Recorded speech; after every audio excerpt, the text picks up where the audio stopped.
नमस्कार, स्वागत है आप सभी का। दिन भर की तमाम बड़ी और अहम खबरों के साथ हाजिर हूं मैं आपके साथ अमृता चौरसिया। अगले आधे घंटे में होंगी देश और दुनिया की तमाम बड़ी खबरें, राज्यों की सुर्खियां और मौसम का हाल भी। आइए शुरुआत करते हैं हेडलाइंस के साथ। इंदौर में कल से शुरू होगा प्रवासी भारतीय दिवस समारोह। गुयाना के राष्ट्रपति डॉक्टर मोहम्मद इरफान अली होंगे मुख्य अतिथि। प्रधानमंत्री नरेंद्र मोदी 9 जनवरी को समारोह का करेंगे उद्घाटन।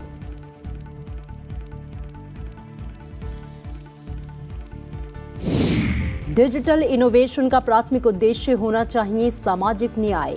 डिजिटल इंडिया पुरस्कार समारोह में राष्ट्रपति का संबोधन। कहा, डिजिटल तकनीक से दूर दराज के इलाकों तक पहुंचना हुआ आसान। बिहार में जातिगत सर्वेक्षण की शुरुआत। सर्वेक्षण में प्रत्येक परिवार की आर्थिक स्थिति का होगा उल्लेख।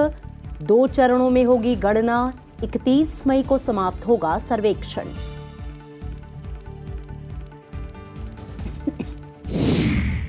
जोशीमठ में सभी निर्माण कार्यों पर तत्काल प्रभाव से लगी रोक। अलर्ट मोड में प्रशासन। ग्राउंड जीरो पर हालात का जायजा लेने पहुंचे मुख्यमंत्री। कहा, पीड़ितों के साथ खड़ी है सरकार।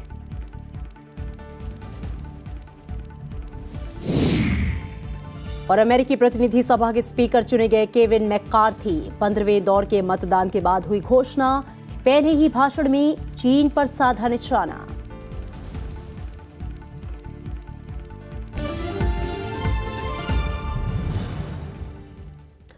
देश का सबसे स्वच्छ शहर इंदौर रविवार से शुरू होकर 3 दिन तक चलने वाले 17वें प्रवासी भारतीय दिवस सम्मेलन की मेजबानी के लिए सज धज कर तैयार है, जो 10 जनवरी तक चलेगा। और इस बार गुयाना के राष्ट्रपति डॉक्टर मोहम्मद इरफान अली मुख्य अतिथि होंगे। वहीं सूरीनाम के राष्ट्रपति चंद्रिका प्रसाद संतोखी विशिष्ट सम्मानित अतिथि होंगे।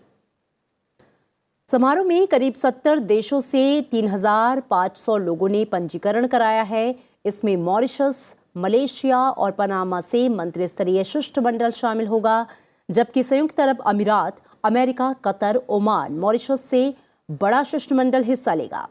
17वें प्रवासी भारतीय दिवस समारोह का मुख्य विषय प्रवासी भारतीयों के अमृतकाल में भारत की प्रगति में विश्वसनीय भागीदारी है। 8 जनवरी को युवा प्रवासी दिवस समारोह का आयोजन होगा, जिसका उद्घाटन संबोधन युवा और खेल मंत्री अनुराग ठाकुर करेंगे। और इसमें विदेश मंत्री एस जयशंकर का विशेष संबोधन होगा। 9 जनवरी को प्रधानमंत्री नरेंद्र मोदी समारोह का उद्घाटन करेंगे। 10 जनवरी को राष्ट्रपति द्रौपदी मुर्मू अपने क्षेत्र में उत्कृष्ट योगदान देने के लिए 27 लोगों को प्रवासी भारतीय सम्मान से सम्मानित करेंगी। ये सम्मेलन इसलिए भी महत्वपूर्ण है क्योंकि 4 साल के अंतराल के बाद इसे पहली बार ऑफलाइन आयोजित किया जा रहा है। ये सम्मेलन इस बार इसलिए भी महत्वपूर्ण है क्योंकि 4 साल के बाद इसे ऑफलाइन किया जा रहा है। और इस बार चूंकि 4 साल के बाद हो रहा है, कोरोना पैंडेमिक के बाद, तो लोगों का जो उत्साह है वो पहले से कहीं ज्यादा है और बड़ी संख्या में प्रवासी भारतीय जो है सम्मेलन में शिरकत करने के लिए पहुंच रहे हैं। प्रवासी भारतीय सम्मेलन में शिरकत करने आए अतिथियों से खास बातचीत की संसद टीवी के संवाददाता अखिलेश सुमन ने। और प्रवासी भारतीय दिवस सम्मेलन में भाग लेने के लिए आए हैं। कहाँ से आप आए? हम लोग कुवैत के हैं। और हम लोगों ने पिछला भी अटेंड किया था जो बनारस में था, वाराणसी वाला, और बहुत ही अच्छी तरह से ये ऑर्गेनाइज सम्मेलन है। आप क्या चाहते हैं प्रवासी के रूप में, आप क्या चाहते हैं? नहीं, चाह रहे हैं कि मतलब इन्वेस्टमेंट जो मतलब प्रवासी करें हिंदुस्तान में आके, हिंदुस्तानी की बेहतरी के लिए। अच्छा, कहाँ से? हम मैं भी कुवैत से ही हूँ, पर अब अच्छा, आप अभी कुवैत में रहते हैं? नहीं, अब नहीं रहते। आप कहाँ रहते हैं? कुवैत से ही हैं, बट अभी वापस आ गए इंडिया पर। वापस आ गए हैं। आप कहाँ रहती हैं? कुवैत में ही थे हम लोग और अभी वापस आए हैं। वापस क्यों आ गई? रिटायर होके। आप प्रवासी भारतीय सम्मेलन में भाग लेने आए हैं, क्या चाहते हैं? देखने आए हैं कि यहाँ पे जो इंदौर है, सबसे पहले तो कैसा सिटी है और दूसरा कैसे कंट्रीब्यूट कर सकते हैं कंट्री के लिए किसी भी तरीके से। If we can be of any help, we will be ready to do that. क्या करते हैं आप? हेल्थ केयर में हूँ, हॉस्पिटल रन कर चलाते हैं वहाँ। आप कहाँ रहते हैं? हम कुवैत में रहते थे, अभी 1 साल पहले आ गए इंडिया। तो अभी प्रवासी भारतीय सम्मेलन में आप आए? हाँ जी, अभी पहली बार आए हैं यहाँ पे। क्या चाहते हैं आप? चाहते हैं, देखते हैं आप लोग क्या कर रहे हैं। कुवैत से अभी संबंध है आपका? संबंध है, हमारे यार दोस्त हैं। अब तो हम आ गए रिटायर होके, 45 इयर्स काम करने के बाद वापस आ गए हैं। तो आप देख रहे हैं कि कुछ लोग बाहर हैं, कुछ लोग वहाँ से रिटायर होके भी आ गए हैं, लेकिन उनको भारत में किस तरह से योगदान किया जाए या वहाँ पे अपने संपर्कों का किस तरीके से उपयोग किया जाए, इस बात में उनकी रुचि है। कैमरा पर्सन कवलजीत के साथ इंदौर एयरपोर्ट से मैं अखिलेश सुमन। और आइए सीधा रुख करते हैं इंदौर का, जहां से मेरे सहयोगी अखिलेश सुमन जुड़ रहे हैं। अखिलेश जी, जैसा कि हम जानते हैं और हमने बताया भी कि चूंकि कोरोना पैंडेमिक के बाद तकरीबन 4 साल के बाद ये 17वां प्रवासी भारतीय जो दिवस है वो आयोजित किया जा रहा है, सम्मेलन। इस बार अगर मैं बात करूं, चूंकि 4 साल के बाद है, तो क्या कुछ खास है, पहले से अलग क्या है, लोगों की जो उत्साह है इसे लेकर वो कितना ज़्यादा है, और इस बार की थीम क्या रखी गई है? 2 दिन का है ये पूरा सम्मेलन।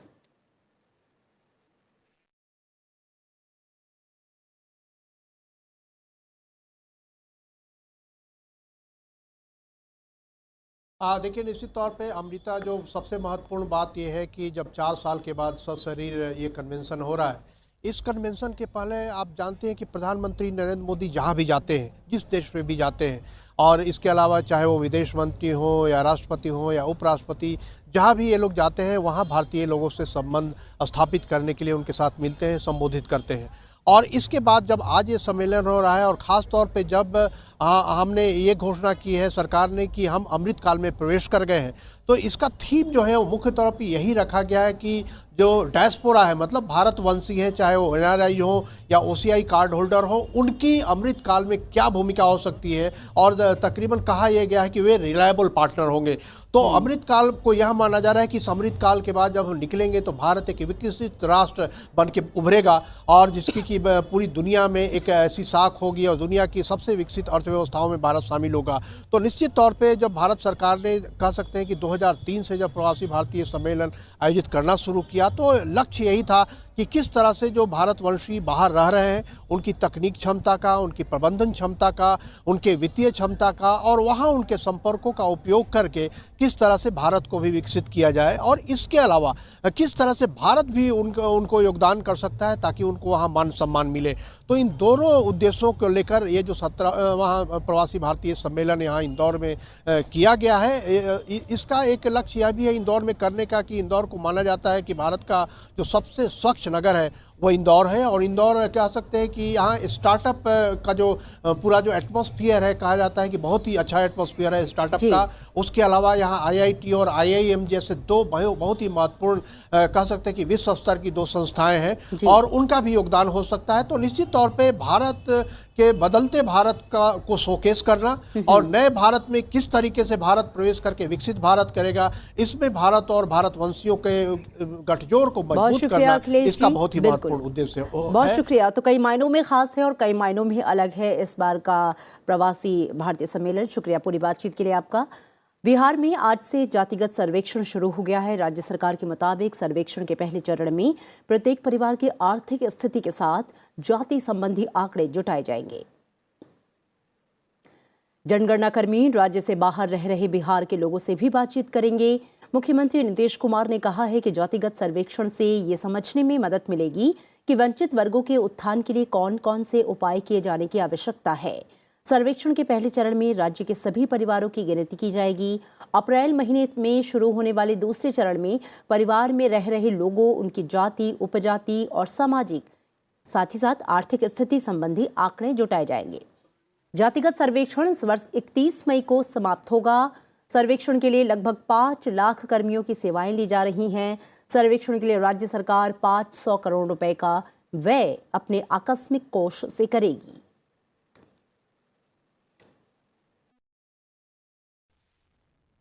हम लोगों के पास सही साइंटिफिक डेटा होगा तो हम लोग उसी हिसाब से बजट का स्वरूप बनेगा, उसी हिसाब से कल्याणकारी योजनाएं बनेंगी।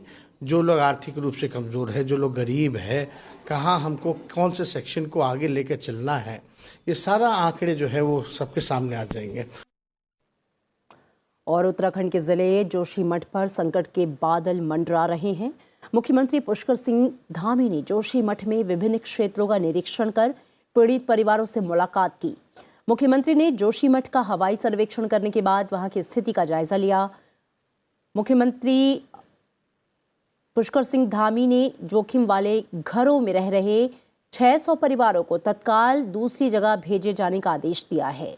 मुख्यमंत्री ने उन अधिकारियों और विशेषज्ञों के दल से भी मुलाकात की, इस शहर की स्थिति की निगरानी जो लोग कर रहे हैं। अधिकारियों ने बताया कि सीएम धामी ने लोगों को जोशीमठ से सुरक्षित निकालने की प्रक्रिया के बारे में उनसे बातचीत की। जोशीमठ में एक मंदिर के ढह जाने के बाद वहां के निवासी चिंतित हैं, जो 1 साल से अधिक समय से अपने अपने घरों में बड़ी दरार वाली दीवारों के बीच लगातार भय के साए में जी रहे हैं। आदि गुरु शंकराचार्य की तपोभूमि के रूप में जाने वाला जोशीमठ धीरे धीरे दरक रहा है और इसके घरों, सड़कों और खेतों में बड़ी बड़ी दरारें आ रही हैं। स्थानीय लोगों ने कहा है कि कई घर धंस गए हैं। हमारा प्रयास सबसे पहले तो यही है कि सभी को सुरक्षित किया जाए, सबकी जान माल की सुरक्षा की जाए और जो ज़रूरी जो इंतज़ाम है वो करने के लिए हम लोग सभी प्रकार की तैयारी कर रहे हैं। लोगों को सुरक्षित स्थानों पर ले जाने का हमारा सबसे पहला टास्क है, उस काम को कर रहे हैं। बाकी चूँकि वैज्ञानिक भी जो है इसमें काम कर रहे हैं। बीजेपी के वरिष्ठ नेता और केंद्रीय गृह मंत्री अमित शाह ने आज झारखंड के चाईबासा में जनसभा को संबोधित किया और उन्होंने कहा कि प्रदेश में बीजेपी की सरकार के कार्यकाल में कई अच्छे काम हुए, लेकिन मौजूदा सरकार ने प्रदेश को तबाह कर दिया। उन्होंने आरोप लगाया कि जेएमएम सरकार विकास और आदिवासी हितों के विरुद्ध है। इस सरकार के समय में भ्रष्टाचार अपनी चरम सीमा पर पहुंच गया। इससे पहले कि बीजेपी सरकार इस क्षेत्र के अंदर शिक्षा, रोड, विद्युत सब प्रकार के काम शुरू किए गए। मुख्यमंत्री हेमंत सोरेन ने भ्रष्टाचार, आदिवासी जमीन घुसपैठियों को देने का काम किया है। जनजातीय महिलाओं की रक्षा करने के बजाय अपने वोट बैंक की राजनीति करने का काम किया। बाद में गृह मंत्री अमित शाह ने छत्तीसगढ़ के कोरबा शहर में भी पार्टी कार्यकर्ताओं और एक जनसभा को संबोधित किया। उन्होंने कहा कि कांग्रेस पिछड़ा वर्ग की बात करती है, लेकिन पिछड़ा वर्ग को कुछ नहीं दिया गया। गृह मंत्री ने कहा कि केंद्र सरकार का प्रयास है कि 2024 के आम चुनावों से पहले देश नक्सलवाद से मुक्त हो जाए। पिछड़ा वर्ग में नीट की परीक्षा में आरक्षण की व्यवस्था करी। नवोदय विद्यालय, केंद्रीय विद्यालय और सैनिक स्कूलों में पिछड़ा वर्ग के लिए 27% आरक्षण की व्यवस्था की। पिछड़ा वर्ग के उद्योगपतियों के लिए वेंचर कैपिटल फंड की रचना की और मैट्रिक और पूर्व छात्रवृत्ति के लिए 44,500 रुपये का वजीफा देने का काम भी भारतीय जनता पार्टी की सरकार ने किया था। देश के हर कोने में डिजिटल तकनीक की पहुंच होने पर ही भारत की अर्थव्यवस्था ज्ञान आधारित बन सकेगी। दिल्ली में डिजिटल इंडिया पुरस्कार प्रदान करने के मौके पर राष्ट्रपति द्रौपदी मुर्मू ने ये बातें कहीं। उन्होंने कहा कि भविष्य में परिवर्तन की गति आज की तुलना में अधिक तेज होगी और इसमें मुख्य भूमिका तकनीक की होगी। इसलिए डिजिटल नवाचार का मुख्य लक्ष्य सामाजिक न्याय होना चाहिए। राष्ट्रपति ने कहा कि डिजिटल तकनीक ने सरकार के लिए दूरस्थ इलाकों तक पहुंचना आसान बना दिया है। उन्होंने कहा कि डिजिटल रूपांतरण की ये यात्रा नवाचार, प्रभाव और समावेश के कारण संभव हुई। राष्ट्रपति ने भरोसा जताया कि भारत समाज के कमजोर और वंचित वर्गों को विकास प्रक्रिया में शामिल करने का सही उदाहरण पेश कर रहा है।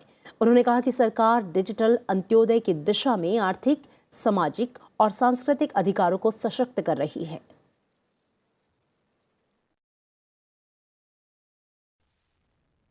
Social justice should be the prime objective of digital innovations. India will develop into a knowledge economy only when the digital divide is substantially bridged through use of technology. I am confident that India is setting the right example of ensuring the inclusion of vulnerable and marginalized sections of society, strengthening economic, social, and cultural rights in our journey towards digital Antyodaya. Ladies and gentlemen, digital technologies have enabled the government to reach the remotest parts of the country at the click of a button. India's story of digital transformation is a story of innovation, implication, and inclusion. This is a need to create collaborative platforms to find innovative solutions to make the world a more accessible and equitable place. Digital India पुरस्कार 7 श्रेणियों में प्रदान किए जाते हैं। इन पुरस्कारों का उद्देश्य सरकारी संस्थाओं के साथ साथ स्टार्टअप्स और जमीनी स्तर के डिजिटल पहलों को भी प्रेरित और प्रोत्साहित करना है। डिजिटल इंडिया कार्यक्रम की परिकल्पना भारत को डिजिटल रूप से सशक्त समाज और ज्ञान आधारित अर्थव्यवस्था में परिवर्तित करने के लिए की गई है। डिजिटल इंडिया पुरस्कार नेशनल पोर्टल ऑफ इंडिया के तत्वावधान में स्थापित किए गए हैं।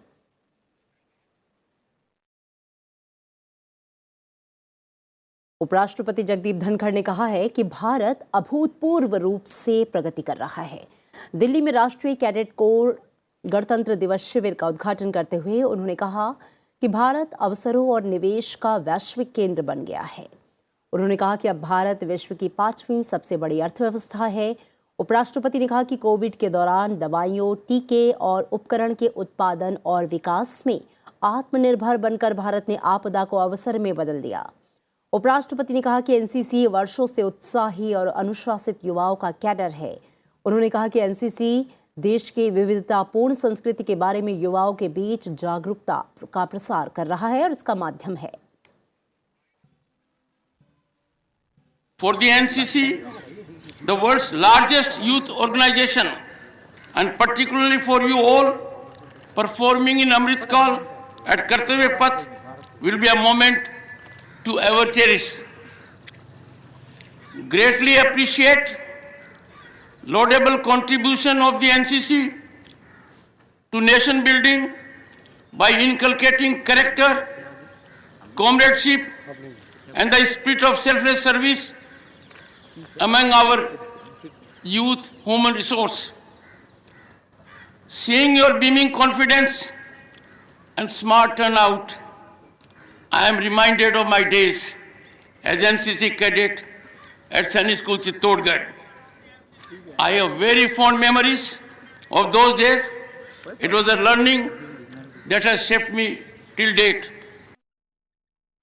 और आइए अब नजर डालते हैं कुछ और प्रमुख समाचारों पर। राष्ट्रीय बाल अधिकार संरक्षण आयोग ने यौन उत्पीड़न और दुर्व्यवहार के शिकार बच्चों के पुनर्वास के साथ साथ ऐसे मामलों में दोष सिद्धि दर में सुधार के लिए एक पोर्टल शुरू किया है। चीनी विपणन सत्र 2022-23 में देश का चीनी उत्पादन 3.45 करोड़ टन रह सकता है, जो एक साल पहले की तुलना में 3.63% कम है। चीनी उद्योग के निकाय AISTA ने ये संभावना जताई है। दिल्ली की एक अदालत ने एयर इंडिया की उड़ान में एक महिला सहयात्री पर पेशाब करने के आरोपी शंकर मिश्रा को 14 दिन की न्यायिक हिरासत में भेज दिया है, जबकि उसकी हिरासत के संबंध में पुलिस की याचिका खारिज कर दी। अमेरिका के बाइडेन प्रशासन ने कहा कि भारत और अमेरिका यूक्रेन में स्थायी शांति की बहाली को लेकर सहमत है। विदेश विभाग के प्रवक्ता नेड प्राइस ने कहा कि उनका देश यूक्रेन संघर्ष पर भारत समेत अपने सहयोगियों और भागीदारों के साथ बहुत करीबी से जुड़ा है। श्रीलंका के राष्ट्रपति रानिल विक्रमसिंघे ने कहा कि ऋण पुनर्गठन के प्रस्ताव पर भारत की प्रतिक्रिया इस महीने के अंत तक आने की उम्मीद है। नकदी संकट से जूझ रहे पड़ोसी देश ने भारत से ऋण पुनर्गठन का अनुरोध किया है।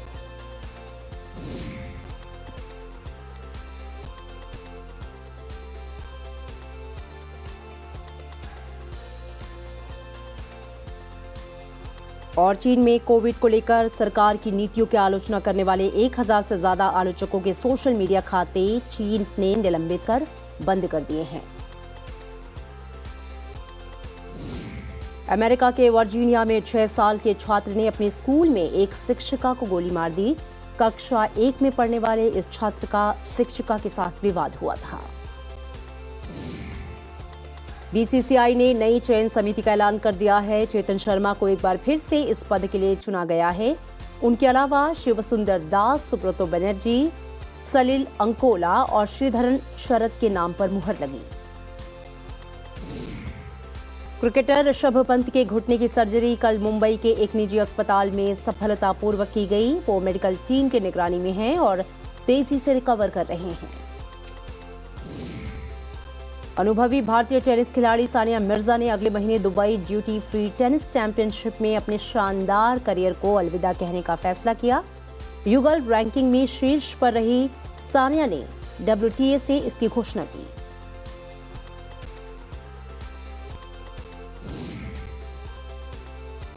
और आइए अब नजर डालते हैं राज्यों से जुड़ी सुर्खियों पर।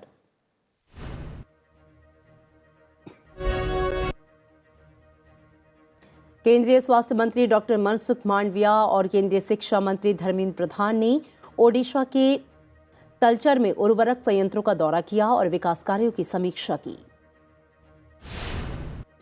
केंद्रीय सामाजिक न्याय और अधिकारिता मंत्री डॉक्टर वीरेंद्र कुमार और गोवा के मुख्यमंत्री प्रमोद सावंत ने पणजी में पर्पल फेस्ट का उद्घाटन किया। कांग्रेस नेता राहुल गांधी की अगुवाई में हरियाणा में कांग्रेस की भारत जोड़ो यात्रा जारी है। आज ओलंपिक पदक विजेता मुक्केबाज विजेंद्र सिंह और कांग्रेस के वरिष्ठ नेताओं ने पदयात्रा में हिस्सा लिया। पंजाब कैबिनेट की बैठक में स्कूलों की साफ सफाई और सुरक्षा समेत 4 बड़े फैसलों पर मुहर लगी। बैठक में स्कूलों में 14,000 पदों पर भर्तियां करने का फैसला किया गया। पंजाब के मंत्री फौजा सिंह सरारी ने मुख्यमंत्री भगवंत सिंह मान के मंत्रिमंडल से इस्तीफा दे दिया। विपक्षी दल एक ऑडियो क्लिप को लेकर सरारी को बर्खास्त और गिरफ्तार करने की मांग कर रहा था। नागालैंड के मुख्यमंत्री नेफ्यू रियो ने राज्य के 12 जिला अस्पतालों में टेली कनेक्टिविटी के साथ 10 बेड ICU वार्ड परियोजना का शुभारंभ किया। मुख्यमंत्री ने नागा अस्पताल प्राधिकरण कोहिमा में टेली ICU हब का भी उद्घाटन किया। उत्तर प्रदेश में बीएसपी सरकार में मंत्री रहे याकूब कुरैशी को उनके बेटे के साथ यूपी पुलिस ने दिल्ली के चांदनी महल इलाके से गिरफ्तार किया। दोनों को मीट पैकेजिंग प्रोसेसिंग का बिना लाइसेंस वाला कारोबार चलाने के आरोप में गिरफ्तार किया गया।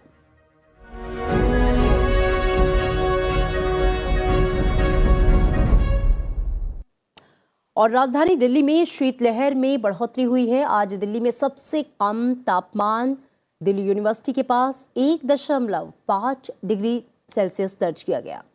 लोधी रोड में 2.0 और सफदरजंग में 2.2 डिग्री सेल्सियस दर्ज किया गया, जो कि औसत से 5 डिग्री कम है और इस मौसम का अब तक का सबसे कम तापमान है। मौसम विभाग के मुताबिक 9 जनवरी के बाद तापमान में बढ़ोतरी हो सकती है।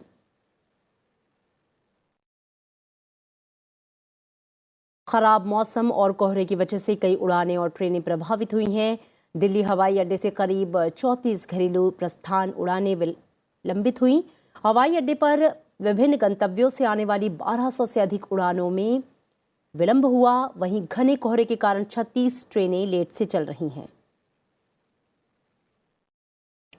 और हरियाणा और पंजाब में शीतलहर का प्रकोप आज भी जारी है। ज्यादातर स्थानों पर न्यूनतम तापमान सामान्य से नीचे रहा। इन दोनों राज्यों के कई हिस्सों में सुबह कोहरा छाया रहा और दृश्यता घट गई। मौसम विज्ञान विभाग के मुताबिक हरियाणा के नारनौल और हिसार में पारा लुढ़ककर 2 डिग्री सेल्सियस पर आ गया। सिरसा में न्यूनतम तापमान जहां 3.2 डिग्री सेल्सियस रहा, तो वहीं भिवानी में 5.2, रोहतक में 4.4, करनाल में 4.5 और अंबाला में ये 5.4 डिग्री सेल्सियस रहा।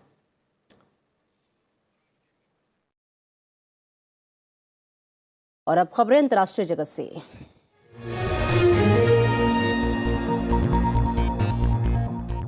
रिपब्लिकन पार्टी के नेता केविन मैकार्थी को ऐतिहासिक 15वें चरण के मतदान में अमेरिकी संसद की प्रतिनिधि सभा का अध्यक्ष चुन लिया गया, जिससे देश में पिछले कुछ समय से पैदा गतिरोध खत्म हो गया।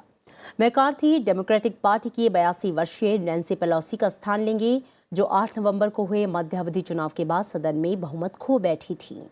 इस चुनाव में रिपब्लिकन पार्टी ने 435 सदस्यीय सदन में 222 सीट जीती थी, जबकि डेमोक्रेटिक पार्टी ने 212 सीट जीती थी।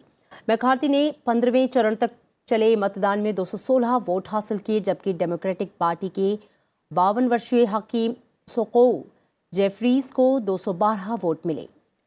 राष्ट्रपति जो बाइडेन ने प्रतिनिधि सभा का अध्यक्ष निर्वाचित होने पर मैकार्थी को बधाई दी और कहा कि ये वक्त जिम्मेदारी पूर्वक शासन करने का है। और दिल्ली में राष्ट्रीय कैडेट कोर गणतंत्र दिवस शिविर के उद्घाटन के मौके पर उपराष्ट्रपति जगदीप धनखड़ यहां आयोजित सांस्कृतिक कार्यक्रम में शामिल हुए। आइए आपको छोड़ जाते हैं इसकी कुछ तस्वीरों के साथ। दीजिए इजाजत, रखिए अपना ख्याल। नमस्कार।